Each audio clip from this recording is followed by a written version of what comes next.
ఇంతకుముందు తెలుగుదేశం గెలిచి ఉన్నది కదా, అక్కడ ఏదో ఉన్నాయట రూలు. అవును, టెంపుల్ సంబంధించి దేవాలయాలకు సంబంధించి ఉంటే వాళ్ళకి ఆధిపత్యం అది. అయితే ఇప్పుడు ఏమంటారు, రాష్ట్రంలో మేము వచ్చాం కాబట్టి అని తెలుగుదేశం అంటుంది, ఇక్కడ మేము గెలిచాం కాబట్టి మాది అంటుంది జనసేన.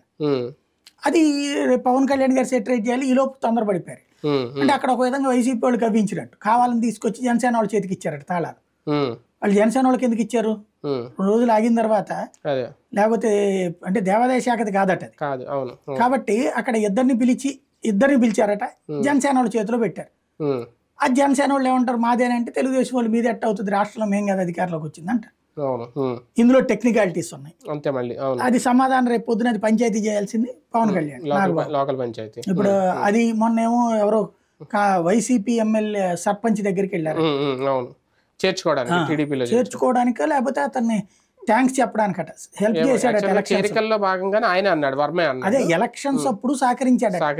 అంటే సర్పంచుల సంఘం అట అతను, సర్పంచుల సంఘం తరపున మాకు సహకరించారు కాబట్టి చెప్పడానికని, వీళ్ళు చేర్చుకోవడానికి అన్నట్టు వీళ్ళు ఫీల్ అవుతున్నారు. అది ఎవరు కన్విన్స్ చేయాలా ఇప్పుడు, మేబీ నాగబాబు గారు, పవన్ కళ్యాణ్ గారు, అది ఒక్కటే ఇన్సిడెంట్. అంటే యాక్చువల్ గా మెయిన్ నియోజకవర్గం